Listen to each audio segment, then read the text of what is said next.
Hello. C-Drama greets you. Chinese drama Gen Z EP10. The Dragon Boat Festival is coming soon. Zhao Liquan's parents said they would come to visit. Recently, the traditional Chinese medicine clinic just announced that they would select a few students to participate in a TCM forum. Zhao Liquan called his parents and asked them to come later. Ever since Sun Toutou found out that Ren Tianzhen can skateboard, she would pester him every day to teach her how to play. Ren Tianzhen couldn't stand it anymore, but this time he finally agreed readily. He made careful plans and brought some snacks and a large jar of yellow wine. The yellow wine was stolen from his grandfather, all to settle the personal grudge from the last time Sun Toutou splashed him with rice. Ren Tianzhen told Sun Toutou that if she wanted to learn skateboarding, she had to show respect to the master by offering wine. Unfortunately, Sun Toutou was a bit reckless. She grabbed the wine jar and started drinking without hesitation. Ren Tianzhen, on the other hand, had a few cans of beer and was very satisfied to see Sun Toutou making a fool of herself while intoxicated. Last time he was drenched in takeout food by Sun Toutou, and now he finally had his revenge. Seeing Sun Toutou lying drunk on a recliner in the neighborhood, Ren Tianzhen left on his own. Sun Toutou originally wanted to learn a few moves from Ren Tianzhen while making medicine, but she ended up forgetting everything due to drinking. The pot of medicine boiled until the soup dried up, and even cracked the pot. The sharp sound of the smoke alarm came from the kitchen, waking up the family. Ren Xinzheng rushed to the kitchen and saw the ruined pot. He immediately asked Linglin to call Sun Toutou and ask where she was. Meng was also awakened and started screaming in the house. Ren Tianzhen quickly ran to Meng's room to reassure her that everything was fine. Sun Toutou still hadn't returned, and Ren Tianzhen started feeling anxious. After a long time, Linglin finally got through on the phone.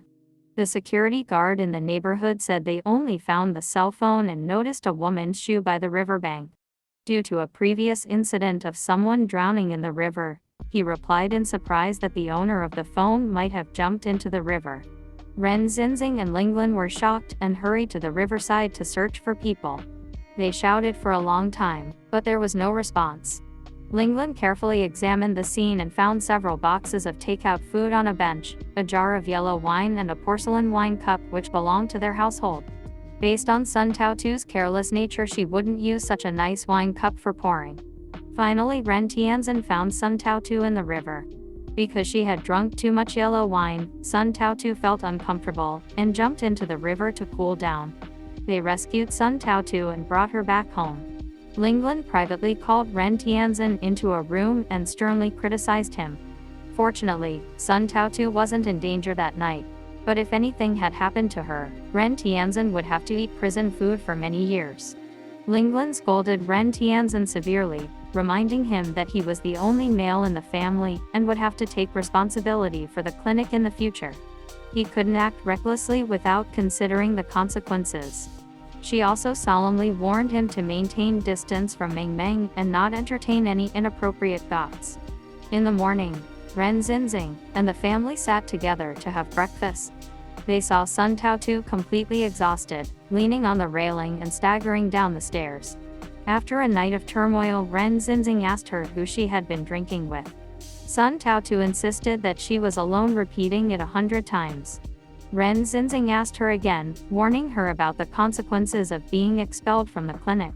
Sun Toutou still didn't even look at Ren Tianzhen and focused on her bowl, saying that each person should be responsible for their own actions. Ren Xinzheng naturally knew that Ren Tianzhen was also drinking with them, but his carefully educated son kept his head down at the dinner table, too afraid to speak up, which disappointed Ren Xinzheng. A few days later, Ren Xinzheng took his disciples to participate in a TCM forum. Ren Tianzhen was worried about leaving Meng alone at home. However, the spots were limited, so without hesitation, Ren Tianzhen let Zhao Liquan go back first. Zhao Liquan had been eagerly anticipating this opportunity and hoped to meet some influential figures, which would enhance his resume. He was struggling with the decision when the principal noticed and immediately asked Zhao Liquan to ride in the same car with him. In the car, Zhao Liquan was very grateful to the principal for giving him this opportunity. The principal couldn't help but express that when he saw Zhao Liquan, he saw a young version of himself. In the past, the principal also had feelings for Linglan when they were young, but in the end, Linglan chose Ren Xinzheng. If you liked the video, don't forget to like and subscribe. Bye bye.